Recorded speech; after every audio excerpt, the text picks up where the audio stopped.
Hello बच्चों, basic math की lecture series में आप सभी लोगों का हार्दिक स्वागत है। आज के इस वीडियो में हम किसी भी चीज़ पर डिस्काउंट निकालना सीखेंगे। जैसे कि मैंने यहाँ पे दिया है कि कोई टी शर्ट की प्राइस अगर 999 है और अगर उस पर 25% डिस्काउंट दिया जाता है तो बाद में वो टी शर्ट कितने की हमें पड़ेगी, ऐसे क्वेश्चन हम करेंगे। तो स्टार्ट करते हैं आज के पहले क्वेश्चन से। देखो इसमें दिया है कि एक टी शर्ट की असली कीमत का मतलब होगा कि उस पर छपी हुई जो प्रिंट रेट है या इसको मार्क प्राइस बोला जाता है। मार्क प्राइस इसमें लिया है कि 1000 रुपये है और उस पर 20% की छूट दी जाती है। छूट देने का मतलब 20% का डिस्काउंट उस पर दिया जाता है। तो हमें वो डिस्काउंट निकालना है और साथ में उसकी आखिरी कीमत मतलब डिस्काउंट के बाद वो टी शर्ट कितने की पड़ेगी वो हमें निकालना है।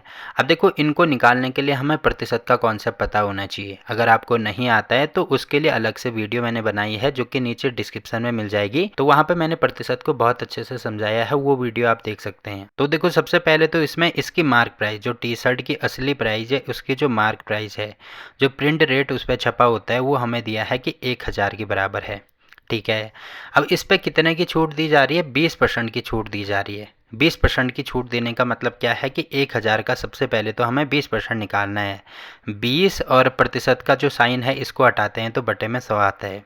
तो सबसे पहले तो इसका 20% हम निकालेंगे। अब देखो 2 जीरो से ये 2 जीरो कैंसिल होंगे। इसको सॉल्व करेंगे तो 20 गुणा 10 तो ये हो जाएगा हमारे पास 200 रुपये। ठीक है। तो इसका मतलब टोटल डिस्काउंट कितने का होगा, क्योंकि 20% की छूट है, मतलब 20% को अगर मैं रुपए में चेंज करूं तो 200 के बराबर आ रहा है। इसका मतलब जो डिस्काउंट होगा हमारा वो हो जाएगा 200 रुपये के बराबर। तो पहली चीज़ तो हमें क्या निकालना था, डिस्काउंट कितना होगा। तो डिस्काउंट कितना होगा, 200 रुपये का बराबर होगा। ठीक है। और अगर मुझे उसकी अंतिम कीमत निकालनी है तो कैसे निकालेंगे? देखो पहले तो उस पर प्रिंट रेट छपा था हमारा कितना, 1000 रुपये। ठीक है, 1000 रुपये वो छपा था। अब 20% डिस्काउंट हमने निकाला जो कि होता है 200 के बराबर। इसका मतलब 1000 में 200 रुपये माइनस हमें करने होंगे।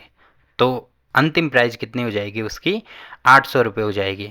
तो कहने का मतलब ये है कि पहले वो चीज़ 1000 रुपये में थी, अब डिस्काउंट के बाद हमें कितने की पड़ेगी, 800 रुपये की पड़ेगी। ठीक, तो ऐसे हम निकाल सकते हैं। देखो एक तरीका तो ये होता है इसके लास्ट प्राइस निकालने का।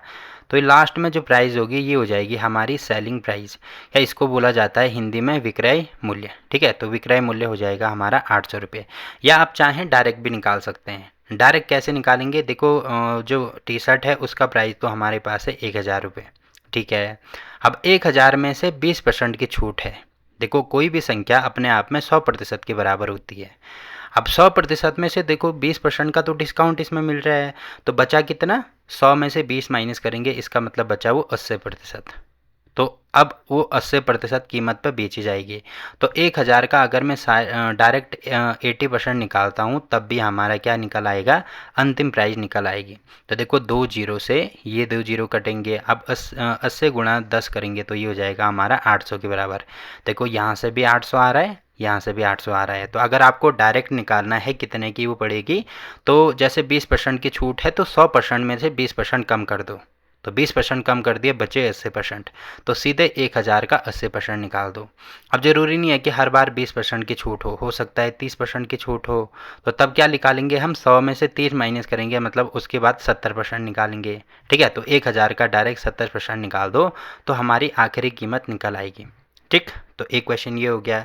एक और क्वेश्चन करते हैं जिससे सारी चीज़ें क्लियर हो जाएंगी। देखो यहाँ पे दिया है कि एक किताब की कीमत है 750 रुपये और उस पर 10% की छूट दी जाती है, तो वो कितने की पड़ेगी? देखो प्राइस इसमें दिया है 750 रुपये है।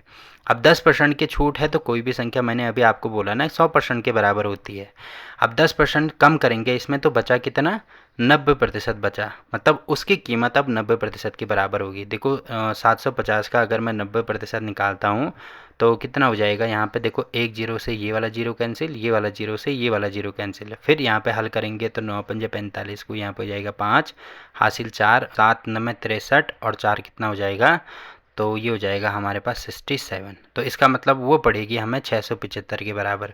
अगर कोई किताब 750 रुपये की है, 10% अगर उस पर डिस्काउंट दिया जाता है तो डिस्काउंट के बाद वो प्राइस होगी हमारी 675। मतलब अब वो जो किताब है वो हमें 675 रुपये की पड़ेगी। तो इसको बोलेंगे हम सेलिंग प्राइस। तो देखो एक तो डायरेक्ट तरीका ये मैंने आपको बताया। अगर मुझे ये निकालना है कि इस पर डिस्काउंट कितना होगा तो पहले तो ये निकाल दो कि डिस्काउंट निकालना है हमें, तो 750 का पहले 10% निकालो। 750 का 10% कितना होगा, देखो ये जीरो से ये जीरो कैंसिल, इससे ये कैंसिल, तो डिस्काउंट हो रहा है उस पर 75 रुपये।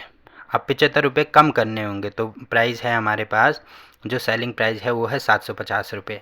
अब उसमें से क्योंकि 10% का डिस्काउंट दिया जा रहा है तो 10% या 75 रुपये माइनस करेंगे। देखो 10% तो प्रतिशत में है, अगर इसके रुपए में कन्वर्ट करेंगे तो 75 रुपये के बराबर हमने निकाला, तो इसका मतलब जो सेलिंग प्राइस होगी वो 750 माइनस 75 करेंगे। अब देखो इसमें से ये घटा दो तो 10 में से 5 गया, यहाँ पे हो जाएगा 5, फिर यहाँ पे हो जाएगा 14, 14 में से 7 गया, यहाँ पे हो जाएगा 7, यहाँ पे बचा 6, तो ये हो जाएगा 675। देखो यहाँ से भी 675 आ रहा है, यहाँ से भी 675 आ रहा है। ठीक है, तो कहीं से भी करो आंसर हमेशा एक ही आने वाला है। केवल अगर डिस्काउंट निकालेंगे तो डिस्काउंट आ रहा है उस पर 75 रुपये के बराबर, और टोटल कितने रुपए की वो पड़ेगी बाद में डिस्काउंट के बाद, तो वो हमने यहाँ पे मतलब जो मेन सेलिंग प्राइस है उसमें से जो हमारा डिस्काउंट है उसको माइनस करेंगे, तब हमारी सेलिंग प्राइस निकल आएगी। ठीक है, सेलिंग प्राइस नहीं होगी बल्कि mark price, sorry, mark price में से डिस्काउंट अगर माइनस करेंगे तो तब हमारी सेलिंग प्राइस निकल आएगी। ठीक, तो ऐसे हम किसी भी चीज़ का डिस्काउंट निकाल सकते हैं। ठीक, तो आई होप कि ये सारी चीज़ें आपको समझ में आई होंगी। तो आज का वीडियो कैसा लगा कमेंट करके ज़रूर बताएं। तो फिलहाल के लिए इस वीडियो में इतना ही। वीडियो अच्छा लगा तो वीडियो को लाइक कीजिए, शेयर कीजिए अपने दोस्तों के साथ, और चैनल को सब्सक्राइब करना ना भूलें। तो मिलते हैं आपसे एक और नई वीडियो में, तब तक के लिए बाय बाय।